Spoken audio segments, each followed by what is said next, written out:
Olá a todos. Hoje é quarta-feira, 1º de outubro de 2025, e hoje vamos conversar com o coronel Larry Wilkerson. Ele estará conosco em apenas um minuto. Vou queimar esse cara como um carvão brasileiro. Como vai, Larry? Foi um dia agitado, Tantas pessoas fazendo perguntas sobre quântico. Tivemos alguns problemas técnicos antes de começar, por isso estamos atrasados. Desculpem por isso. Não, fui eu. Eu nem tentei entrar até Spurt, não. Larry, vamos começar.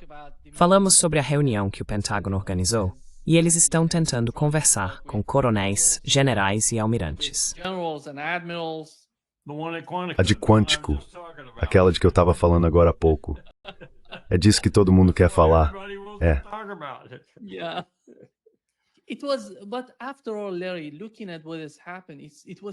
Mas afinal, Larry, olhando para o que aconteceu, foi tão bizarro a atuação de Pete Hegseth e Donald Trump. O que foi aquilo? Eu consigo entender o Pete Hegseth porque ele estava trabalhando como repórter, como jornalista na Fox News. Ele sente a mesma coisa. Ele sente que é o secretário de Defesa dos Estados Unidos, agora o secretário de Guerra dos Estados Unidos.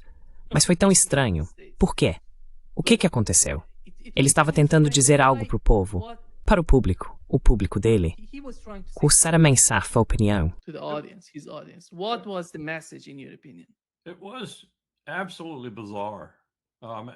Foi absolutamente bizarro. Não consigo descrever de outra forma. E tão bizarra, mas bem-vinda, na minha mente profissional militar, foi a resposta estoica do público dele. Quero dizer, eles realmente estavam imbuídos do que eu diria ser uma ética que é pura nas Forças Armadas dos Estados Unidos, provavelmente mais do que em qualquer outra força militar do mundo. Não digo isso levianamente. E isso porque eles tinham conversado com os veteranos, Milley e outros, como Milley, Paul Eaton, por exemplo. E isso é algo muito importante para generais e almirantes. Você ouve os veteranos porque eles já passaram por isso. Eles têm experiência de sobra. E eles chegaram com a ideia de, vamos apenas sentar aqui.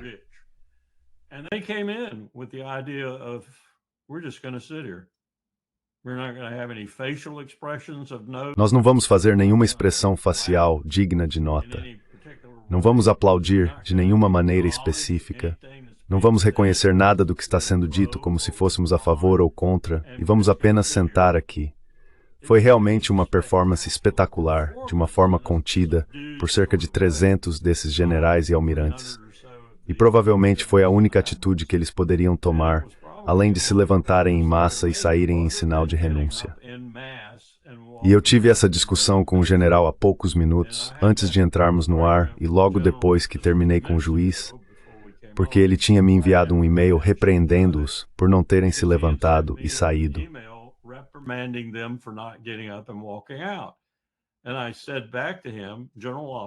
E eu respondi para ele, general, eu disse para ele, o que aconteceria com a verdadeira segurança dos Estados Unidos se eles fizessem isso? Porque estaríamos falando em abandonar todas as posições-chave das Forças Armadas na frente dos nossos inimigos, na televisão. E isso seria inconcebível. Tem muita coisa em jogo agora.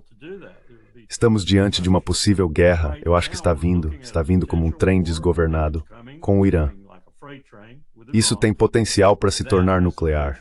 E estamos vendo os europeus sendo tão ingênuos. Continuam provocando a Rússia, até o ponto em que a Rússia pode tomar uma atitude realmente drástica. E acabamos com 2 teatros com potencial para guerra nuclear. E toda a liderança militar dos Estados Unidos vai sair em protesto e pedir demissão.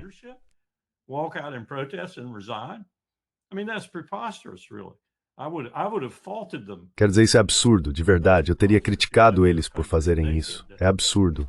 Você deixou seu país desprotegido. Então foi uma situação bizarra. E a presidência de Trump e o show de palhaços que ela é, e a bajulação de Hegseth dentro desse show de palhaços, e seu tenente, ele não passa de um tenente, o discurso no palco não compensou isso em nada. Você tem um circo de 3 pistas acontecendo. Trump é o grande palhaço no centro. Hegseth é o palhaço na pista da esquerda e Rubio é o palhaço na direita tentando fomentar uma guerra com a Venezuela. É um show de palhaços, mas é um show de palhaços muito perigoso. E eu dou crédito à liderança militar por reconhecer isso e não responder de forma alguma para aprofundar e tornar essa crise ainda mais grave.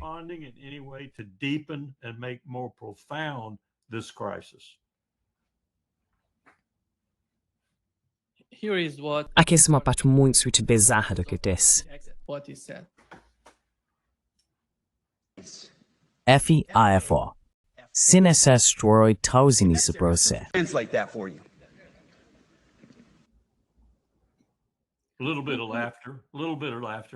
Um pouco de risada vindo da plateia, provavelmente por causa de pessoas extras.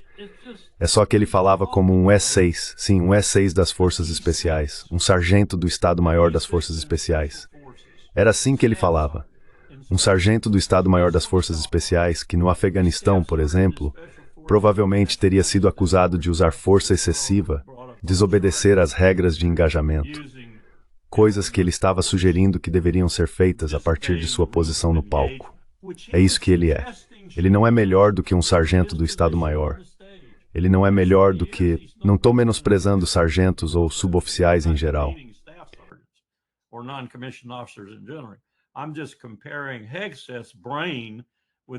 Estou apenas comparando o cérebro do Hegseth com o cérebro de alguém que é um potencial criminoso de guerra a cada minuto de seu serviço e que você precisa vigiar atentamente para impedir que cometa crimes de guerra. Essa é basicamente a imagem que o Hegseth apresentou. E infelizmente, Nima, isso se tornou a cultura das forças especiais, as forças de operações especiais, Rangers, SEALs, as equipes especiais que temos para o combate às drogas e tudo mais. Isso se tornou a cultura desse grupo de pessoas. Há um livro recém-lançado e vai haver um evento do Quincy Institute com o autor desse livro. Recomendo a todos hoje que assistam, porque esse cara vai contar o que fizemos com as forças de operações especiais nas Forças Armadas dos Estados Unidos.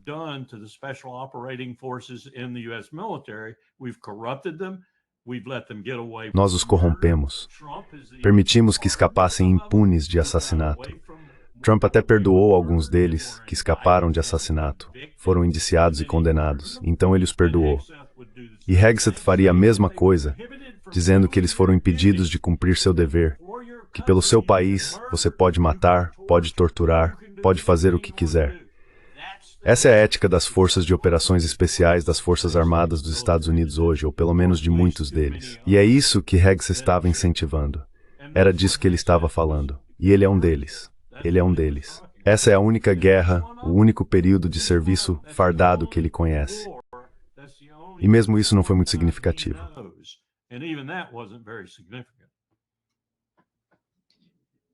Quem ele está tentando intimidar? Ele está falando sobre os inimigos. Ele está tentando fazer com que eles se levantem e saiam. Sim, ele está tentando fazer com que eles se levantem e saiam. Esse foi o impulso ali, ir embora. Eles não achavam que muitos iriam sair, é claro, mas alguns já serviriam de bom exemplo para eles. E eu entendo que houve um ou dois que realmente se levantaram e disseram, estou fora, já era. E agora eles estão falando sobre acordos de confidencialidade, estão falando sobre testes de polígrafo, estão falando sobre todo tipo de maneira de verificar a fidelidade desses oficiais que ficaram ali estoicos e não responderam de verdade ao Trump ou ao Hegseth. Quero dizer, a resposta deles ao Trump foi absolutamente a mais bizarra, mais compreensível que já havia um comandante-em-chefe, e o Trump violou tudo o que um comandante-em-chefe deveria representar. E o Hegseth fez isso explicitamente. Desculpe, DOD, ok, regulamento do DOD.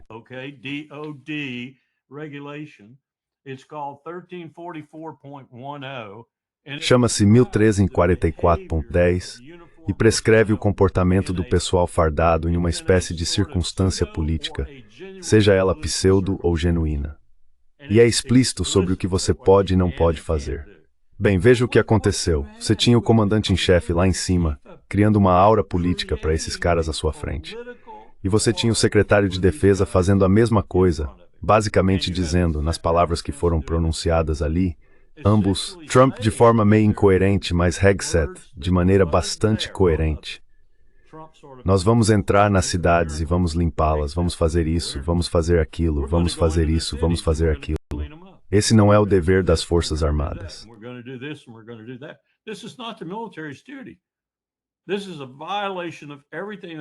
Isso é uma violação de tudo para o que a Constituição foi criada. É uma violação do posse comitatus.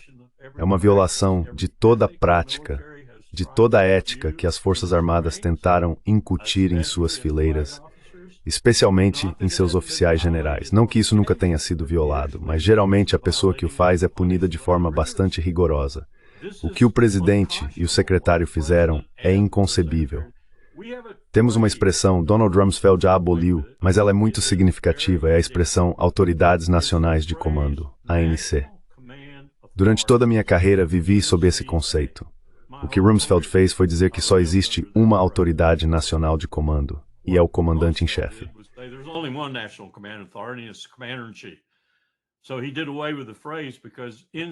Então ele eliminou a expressão, porque NCA significava o secretário de defesa e o presidente. O argumento de Rumsfeld era que era apenas o presidente, então eles eliminaram a expressão.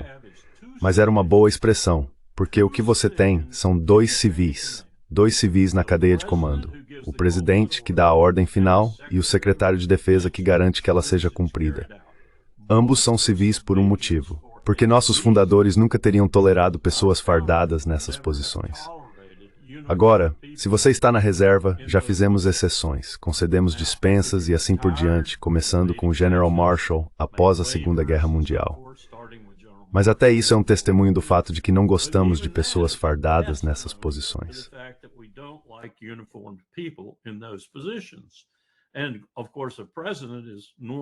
E claro, um presidente normalmente não é um oficial militar, ou se for, já está afastado há muito tempo. Eisenhower talvez tenha sido o mais recente que realmente foi, sabe, um oficial militar de alguma importância, um general de 5 estrelas. Mas ele teve o bom senso de se tornar presidente da Universidade de Columbia e fazer outras coisas antes de concorrer à presidência. Você não quer que essa autoridade nacional de comando seja corrompida ao entrar no campo militar. Foi isso que Hegseth fez. E foi isso que Trump tentou fazer. Claro, ninguém colocaria Trump. Seria absolutamente impossível para Trump entrar no campo militar porque ele é gordo e está fora de forma.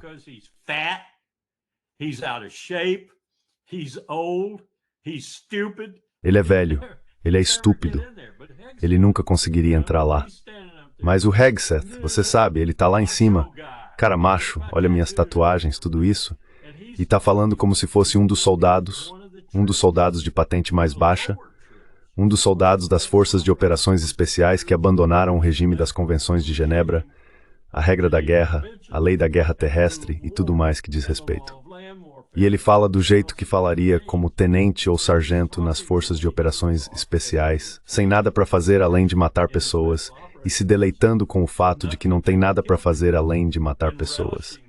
É a autoridade nacional de comando falando com esses generais desse jeito. Isso é inconcebível, e tenho certeza de que eles também acharam.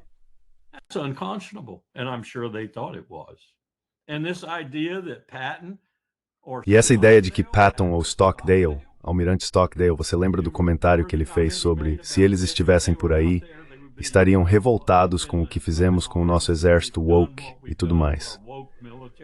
O Almirante Stockdale teria se levantado depois da terceira ou quarta frase que Hegseth disse e teria saído, sem dúvida. Esse é o homem que foi candidato a vice-presidente de Ross Perot, bem depois de deixar as Forças Armadas, que ensinou ética na Naval War College, que era um estoico exemplar, por assim dizer. Ele seguia a filosofia estoica. Esse é um homem que teria dito, como de fato disse, o que estou fazendo aqui? Lembra, não sei se você lembra, talvez seja jovem demais, mas ele estava nos debates como candidato a vice-presidente. E depois de algumas perguntas que eram simplesmente estúpidas, ele apenas olhou para o moderador e disse, o que estou fazendo aqui?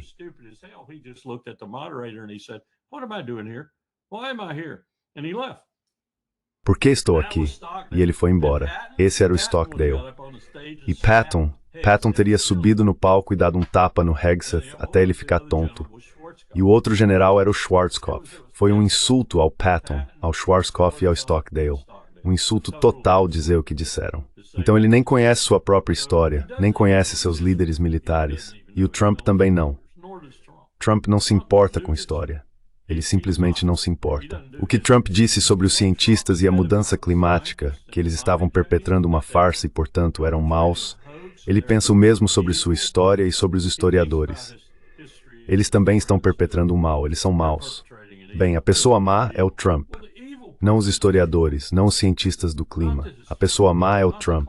Quem está perpetrando uma farsa é o Trump. Não os cientistas.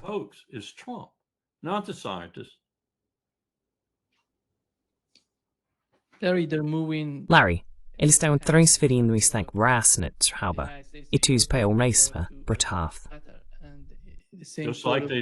Assim como metrô intentes do último ataque. O que é isso? Quão perto estamos na guerra entre dois?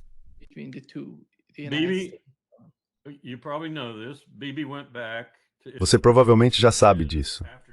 Bibi voltou para Israel e depois de dizer a Donald Trump que estava tudo tranquilo com o acordo de cessar-fogo e o fim definitivo da guerra em Gaza, ele voltou e, em hebraico, disse para todo mundo que não era nada disso.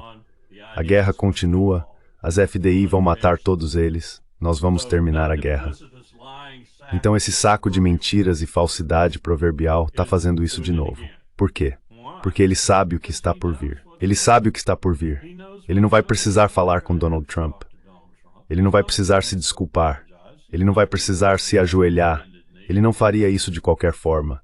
Ele manteve sua coalizão unida, o que provavelmente não teria conseguido se tivesse voltado e dito o que disse para Trump sobre concordar. E ele sabe que vai entrar em guerra com o Irã. E ele sabe que os Estados Unidos vão segui-lo. Isso vai anular, vai cancelar tudo o que ele disse ou prometeu a Trump. Então ele não se importa. Nós vamos para a guerra, Nima. Vamos entrar em guerra com o Irã de novo.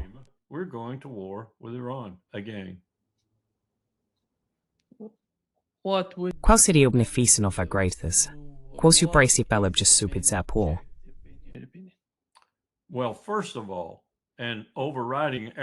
Bem, antes de tudo, acima de qualquer outra coisa, está a preservação da coalizão de Bibi Netanyahu e do próprio Bibi Netanyahu, seu poder e sua posição. Esse é o primeiro objetivo. O segundo objetivo é impedir que os Estados Unidos o forcem a fazer algo que ele não queira em relação a Gaza, Síria, Líbano e outros lugares, receio eu. Estou ouvindo de contatos em Bagdá, por exemplo, que eles também estão se preparando para a guerra. Ouvi dizer que o Egito pode estar no caminho da guerra também. Ouço que remanescentes das forças no Líbano, que são principalmente o Hezbollah, estão prontos para agir. Ouço que há elementos em outras partes da região que podem entrar no conflito com poder aéreo. Pense na Arábia Saudita, pense no Catar, por exemplo.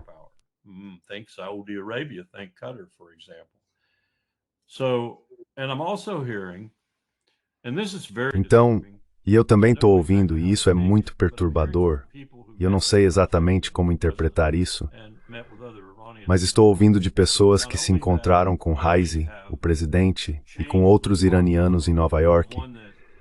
Não só que eles mudaram a fátua de uma que proíbe armas nucleares para uma que proíbe o uso de armas nucleares, o que meio que abre caminho para eles seguirem em frente e construírem uma, se já não o fizeram. E também estou ouvindo que eles não vão atacar apenas Israel, eles vão atacar outros ativos na região. E foi assim que me disseram. E eu perguntei, você quer dizer Arábia Saudita, Catar, Kuwait? Não, quero dizer instalações dos Estados Unidos nesses países. Então eles vão atacar diretamente. Sim.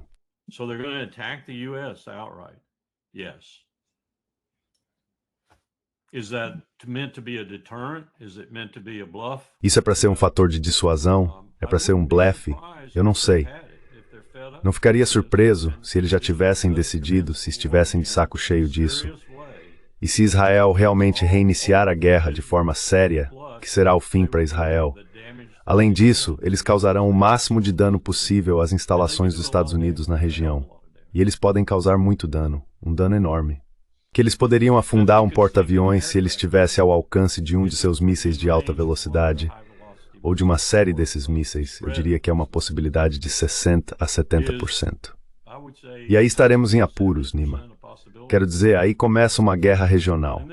Fica a dúvida sobre o que Rússia e China fariam se isso começar de forma tão flagrante e avassaladora. O que eles fariam?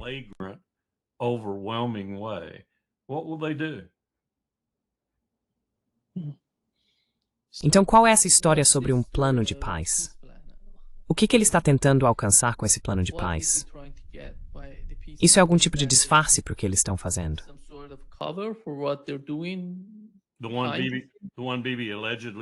Aquele que o Bibi supostamente assinou.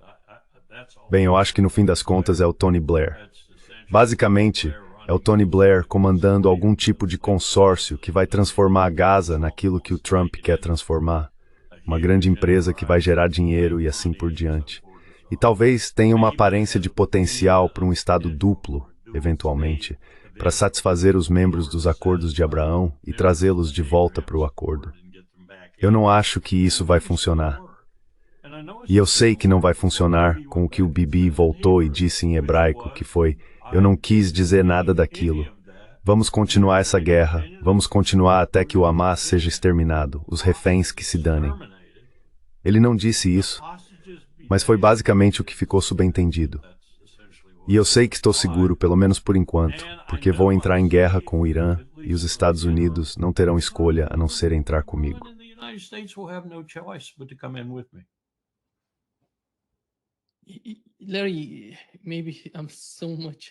Larry, talvez eu seja pessimista demais sobre o que Donald Trump está fazendo, mas me parece que Donald Trump apresentou esse tipo de plano por causa da posição do Netanyahu em Israel. Porque há pessoas que estão pressionando muito o Netanyahu e seu governo por causa dos reféns. E eles estão tentando dizer para essas pessoas: vejam, estamos tentando fazer de tudo. Olhem para o Donald Trump. Ele apresentou um plano de paz. Eles não vão assinar. Temos que continuar o conflito. De certa forma, eles estão amando o que o Netanyahu está fazendo.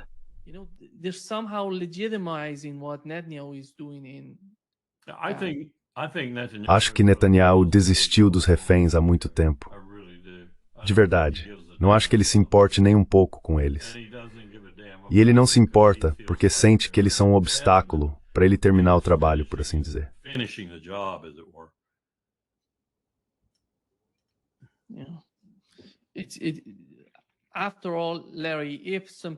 Afinal, Larry, se algo... Agora, você mencionou que o Irã atacaria as bases dos estadunidenses no Oriente Médio. Mas isso não é um pouco estranho? Você acha que a Turquia sabe o que está acontecendo? Eles realmente se importam com o que está acontecendo no Oriente Médio? Qual é o papel da Turquia?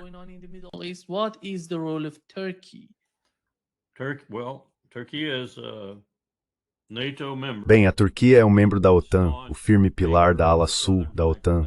O que não quer dizer muita coisa hoje em dia porque a OTAN está se desintegrando. Acho que o Erdogan, dado seu desempenho anterior e todo esse desastre que está acontecendo ao seu redor, simplesmente vai ficar assistindo. Não acho que ele vá agir. Agora, se Israel começasse a desmoronar seriamente, cair no caos, judeus indo para todo lado, quero dizer, é isso que vai acontecer. Descobri outro dia, Nima, que mais de 1,5 milhão de judeus já deixaram Israel. 1,5 milhão. Com todas as restrições que Netanyahu impôs às viagens, ainda assim, 1,5 milhão teve dinheiro suficiente ou conexões suficientes para sair. Nesse caso, se estivesse colapsando completamente e não fosse algo nuclear, Erdogan poderia agir. Mas essa é a única maneira desse cara agir.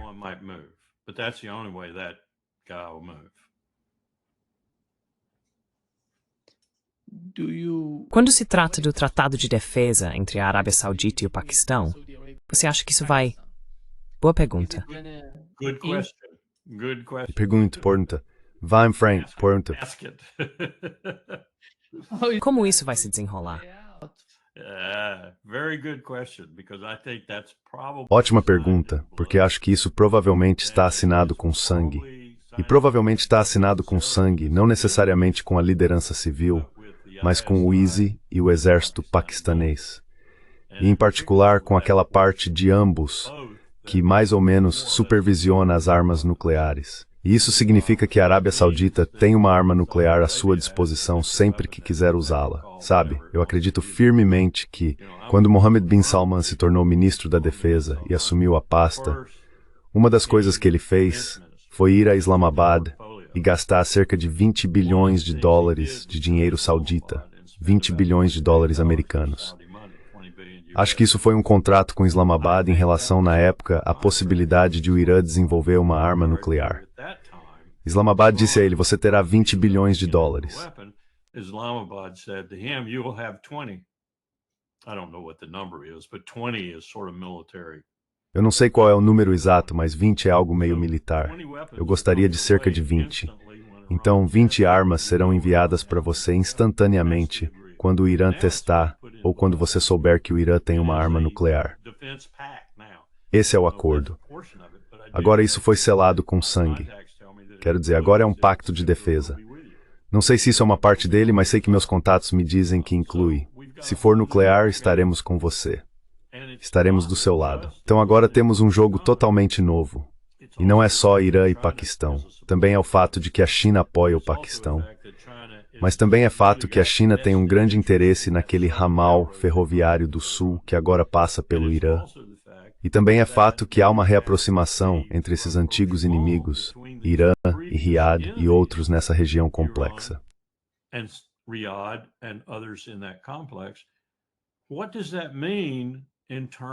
O que isso significa em termos do que pode acontecer com as instalações dos Estados Unidos na região? E se o Irã sentisse que precisava atacá-las porque foi atacado primeiro por Israel e pelos Estados Unidos? Os sauditas sequer se importariam com as instalações dos Estados Unidos sendo atacadas, desde que o Irã atacasse apenas elas, nenhuma instalação de petróleo envolvida, apenas instalações dos Estados Unidos.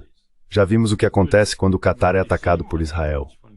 Eles simplesmente ficariam parados se fossem apenas as instalações a serem atacadas. Quero dizer, você poderia atacar a Udeid e atacar apenas as aeronaves na superfície. Não seria necessário causar muitos danos à pista. Bastaria eliminar as aeronaves na superfície. E um ataque surpresa praticamente faria isso.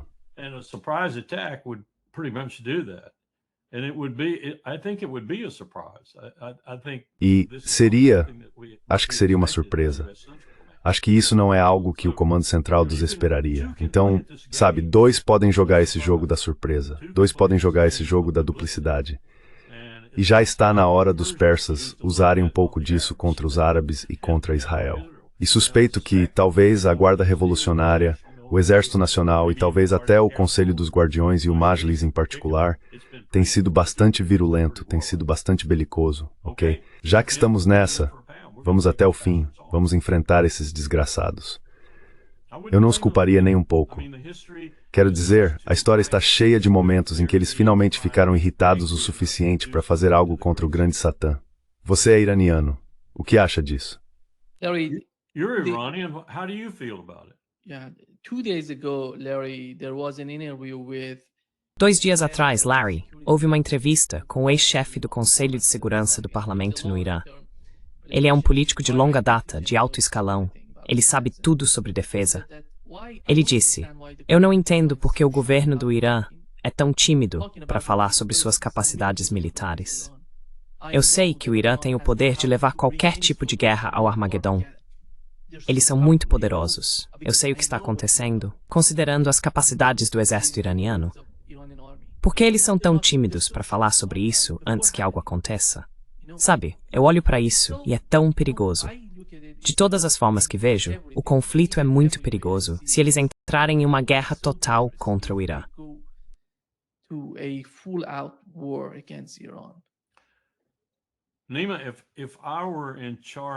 Nima, se eu tivesse no comando do poder militar do Irã agora, e eu não sou persa, não posso entrar na cabeça deles, mas se eu fosse como um profissional militar no comando, eu liberaria toda a minha capacidade, exceto o que eu achasse necessário caso os Estados Unidos realmente interviessem de forma significativa.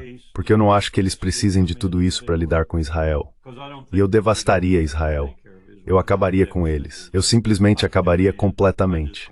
E acho que isso poderia acontecer em 48 horas. E então eu apenas anunciaria, vocês querem lutar contra os Estados Unidos? Ainda tenho muito à disposição, mas não quero lutar com vocês. Quando Israel estivesse queimando, desmoronando e colapsando, e Deus me livre que eles usem uma arma nuclear nesse cenário, mas aí já seria um jogo totalmente diferente. But that's a different ballgame altogether. Then I would say to the United States, Então eu diria aos Estados Unidos, vamos parar. Eliminamos as pessoas que queríamos eliminar. Vocês podem entrar e ajudá-los a se reerguer, mas não acho que terão muita sorte nisso, porque nós realmente os destruímos. Se quiserem continuar lutando, nós continuaremos, mas preferimos não fazê-lo. É assim que eu faria. Eu acabaria com Israel. Simplesmente acabaria com eles. E 48 horas, 96 horas é tudo o que levaria, talvez até menos que isso. E então, depois que esse fato consumado estivesse visível para os Estados Unidos, deixaria claro, não queremos lutar com vocês. Não queremos lutar com vocês, mas lutaremos se for necessário.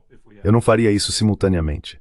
Sei que seria mais eficaz e mais surpreendente, surpresa tática e operacional, se atacassem tudo de uma vez.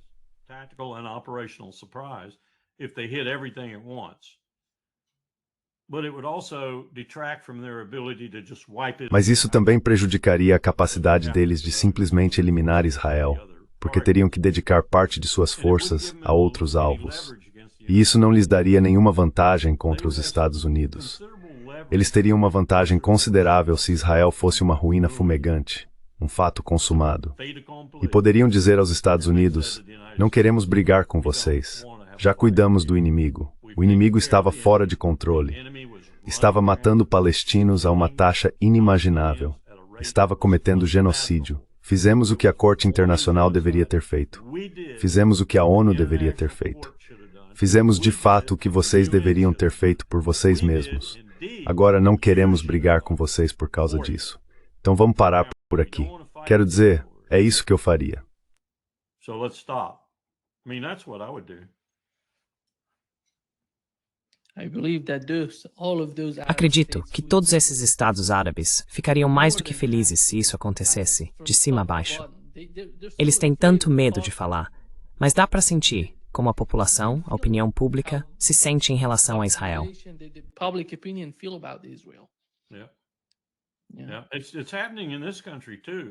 Sim, isso está acontecendo neste país também, especialmente entre aqueles com menos de 40 anos. Foi isso que colocou Charlie Kirk em apuros, porque ele percebeu que, do ponto de vista dele, todas as coisas que ele fazia para fortalecer o MAGA, para atrair especialmente os jovens, para colocar os jovens do lado de Israel e assim por diante, ele percebeu que tudo isso estava tirando força do seu principal movimento, porque havia muitos jovens questionando por que isso estava acontecendo em relação a Israel.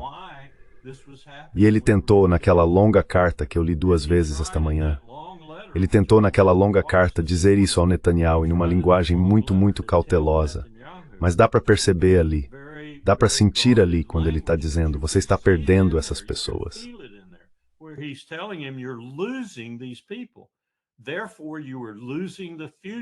Portanto, vocês estão perdendo o futuro. Bem, isso está acontecendo em toda a linha com os jovens democratas. E está acontecendo até certo ponto com os jovens MAGA, republicanos e conservadores. E foi isso que o Charlie estava dizendo. E acho que foi isso que o colocou em apuros. Mas eles não estão prestando atenção nisso. Eles estão apenas dobrando a aposta. Estão contratando mais empresas, construindo mais campanhas de relações públicas, tentando capturar mais.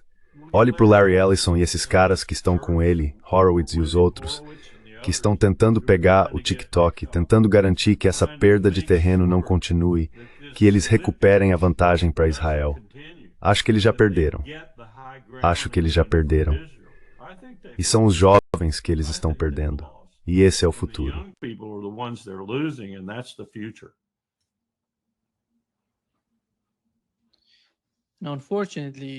Agora, infelizmente, no caso da Ucrânia, estamos de volta à estaca zero. E você sabe, Keith Kellogg disse que a Rússia não tem chance de vencer a guerra. Veja o que ele disse. Ele não pode superar a OTAN. Ele não pode superar o Ocidente. Ele simplesmente não pode. Ele não tem capacidade para isso. Conversei com líderes seniores em Washington, D.C. e me fizeram exatamente essa pergunta. A Rússia pode vencer esta guerra. Eu disse que não. Eles não podem. Eles não têm capacidade para vencer a guerra depois de 3 anos, com essas perdas. Who are Quem são os líderes seniores que estão lhe dando essa informação? this information? I'll tell you what. It's the same kind of thing that's going on. Vou te dizer uma coisa. É o mesmo tipo de situação que está acontecendo com a Venezuela agora. A Venezuela tem um Ahmad Chalabi trabalhando para ela, não para a Venezuela, mas para os 5% da Venezuela. E toda a inteligência que está chegando ao Trump, ele não aceita a inteligência da CIA, da DIA, da INR ou de qualquer uma das entidades de inteligência estabelecidas, muito menos da Tulsi Gabbard. Ele não aceita. E o diretor da CIA é apenas um bajulador. Ele está recebendo suas informações por meio de pessoas como Miller e Laura Loomer, e está recebendo de 2 pessoas, Rodili, que é um israelense operando com a oposição venezuelana, o tipo Juan Guaidó, e Gary Berntsen, que foi agente da CIA, foi expulso do Afeganistão quando errou em Tora Bora, e agora está atuando numa empresa privada e recebendo milhões e milhões de dólares desse grupo na Venezuela, fabricando informações contra Maduro e sobre Trinidad e Tobago, e repassando para o Trump.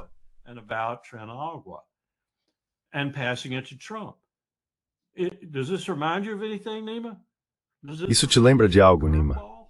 Isso te lembra do curveball e do Colin Powell nas Nações Unidas em fevereiro de 2003?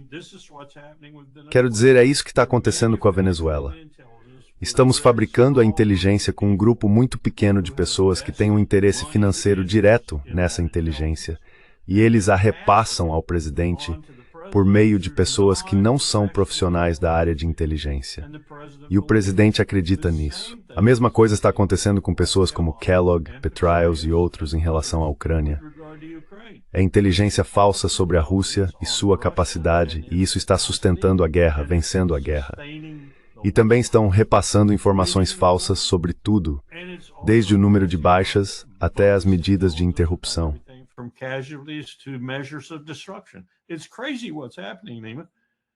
É uma loucura o que está acontecendo, Nima.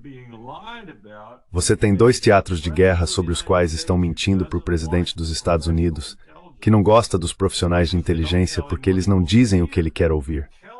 Kellogg diz a ele o que ele quer ouvir. E esses caras, Rodili e Berntsen, dizem ao presidente, por meio da Laura Loomer, do Stephen Miller e de outros, o que ele quer ouvir. E é assim que estamos conduzindo a política estratégica. Estamos, na verdade, agindo com base em pessoas cujos interesses não estão ligados aos Estados Unidos, mas sim ao próprio rendimento, à própria reputação, à própria capacidade de interpretar o campo de batalha, como Kellogg e outros.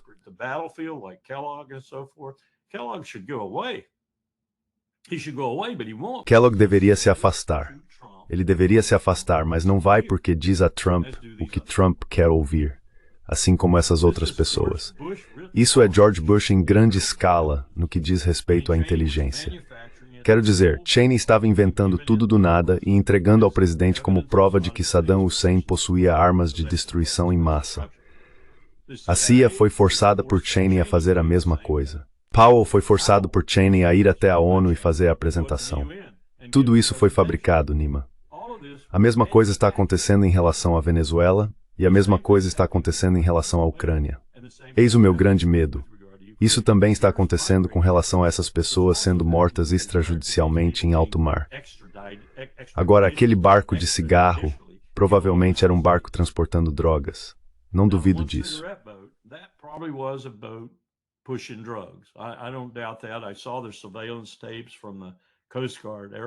Eu vi as fitas de vigilância do avião da guarda costeira que estava seguindo aquilo por tanto tempo. Acho que provavelmente eram drogas. Mas ainda assim, você não explode aquilo sem qualquer devido processo legal, a não ser que você seja Donald Trump e ele aceite isso. Violação do direito internacional, violação das convenções de Genebra. É como se eu visse você em uma esquina da New York Avenue, em Nova York, vendendo cocaína, Nima, e uma fila de 1000 pessoas descendo a New York Avenue comprando sua cocaína. E eu sou um policial ou um membro da milícia em Washington, D.C. Eu chego até você, você está vendendo cocaína. Eu pego meu rifle e te mato. Tem mais alguém por aqui para eu matar também? Sem devido processo, sem prisão, sem conhecimento dos seus direitos, sem processo judicial, sem julgamento, só mato você. É a mesma coisa, só que no oceano. É isso que estamos fazendo agora. That's what we're doing now.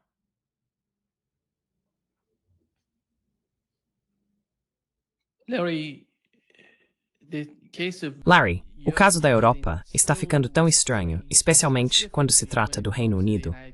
Não sei se você ouviu Ben Wallace, o ex-secretário de Defesa do Reino Unido, falando sobre a Crimeia e como ele vê a Crimeia e o que eles podem fazer.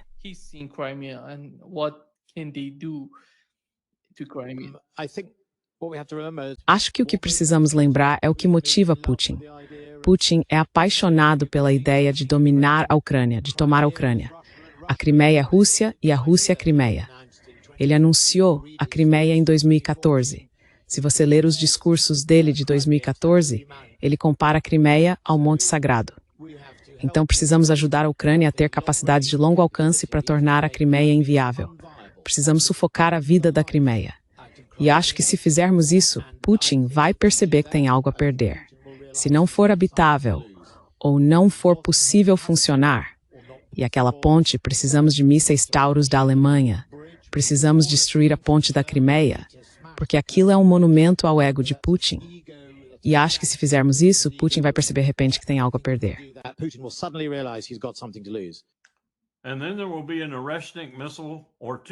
Então haverá 1 ou 2, ou 3, ou 4, ou 20, ou 60 mísseis interceptores chegando com ogivas nucleares. Esse cara é insano. Ele é completamente insano. Ele não reconhece que a Rússia é uma potência competitiva no cenário mundial. Com a China, com a Índia, certamente com os Estados Unidos. É uma superpotência em um mundo multipolar de superpotências, se preferir. Eu não gosto do termo superpotência, mas é uma das potências equivalentes em um mundo multipolar, um mundo multinodal, como o embaixador Freeman gosta de chamar. Não é a Grã-Bretanha, em outras palavras, senhor ex-cara. Não é a Grã-Bretanha. Não é algum insignificante sentado em uma ilha, vivendo à sombra do Império Americano.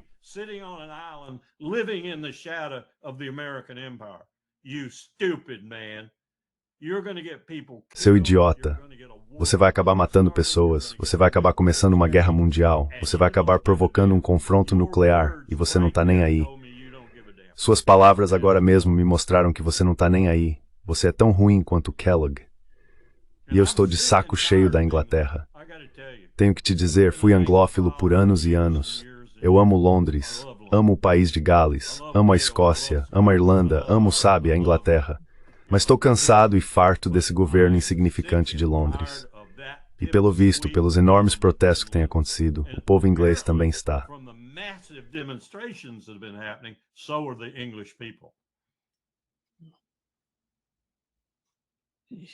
O problema da Europa é que as pessoas não podem fazer nada. Você está certo. Você está certo. E nenhum lugar além da Inglaterra tem liderado nesse aspecto, reprimindo seu povo. Quero dizer, um cara me disse outro dia que você não ousa nem respirar em uma rua de Londres. Será preso. Eu não consigo acreditar nisso. Fui a Londres por 25 anos com minha esposa antes dela morrer. Todo ano, todo Natal, passava o Ano Novo lá. Eu não reconheço mais o lugar. A Londres de Keir Starmer é draconiana. Absolutamente draconiana. E o rei Charles, envergonhar... Mas não morreu se envergonhado há muito tempo. A princesa Diana estaria se desdobrando para condenar as pessoas na Inglaterra hoje em dia.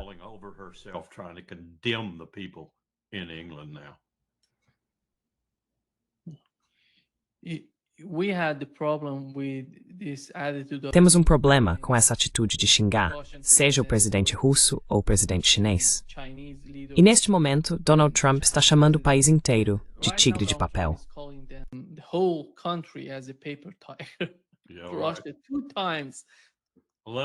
Sim, 2 vezes. Uma base industrial de defesa com 11 fusos horários de tigre de papel, produzindo mais projéteis de artilharia em um mês do que conseguimos fabricar em um ano, produzindo mísseis hipervelozes a uma taxa cerca de 12 ou 15 vezes mais rápida do que conseguimos. Eles podem fabricar tanques, qualquer outro instrumento de guerra, 5 ou 6 vezes mais rápido do que nós. A economia dele está funcionando a todo vapor. Veja as estatísticas de 25 que já estão disponíveis. O petróleo diminuiu em termos de contribuição para a economia russa, enquanto outros setores aumentaram sua participação. Essas pessoas estão viajando em alguma coisa de qualidade bem duvidosa, Nima. Eles precisam arrumar um novo fornecedor.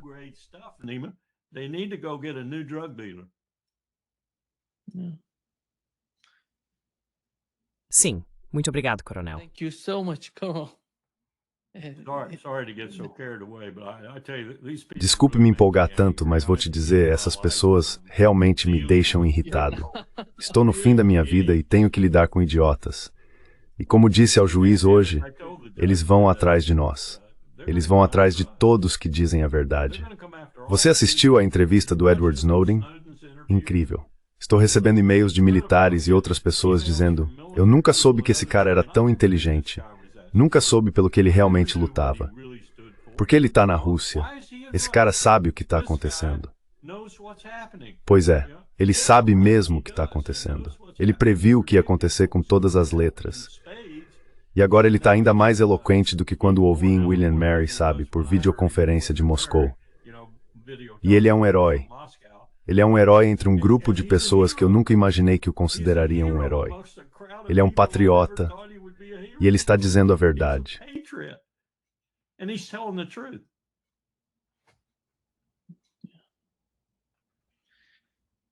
Sim, estou. É isso mesmo. Você chegou a esse ponto da sua vida e está vendo seu país desmoronar ao seu redor. E estamos caminhando para uma guerra civil neste país. Estamos caminhando para uma guerra civil. Você ouve o governador Pritzker fazer seu discurso. Quero dizer, você sabe, não dá para entrar no South Side com essa milícia. Existem 20 armas para cada pessoa no South Side de Chicago.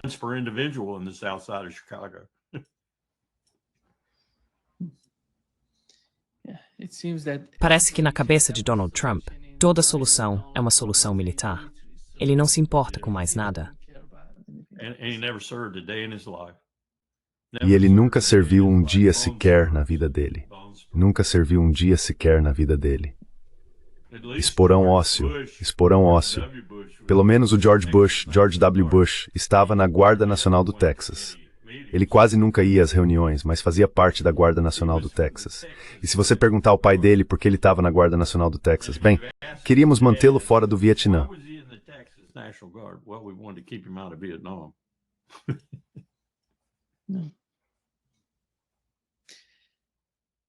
Muito obrigado, Larry.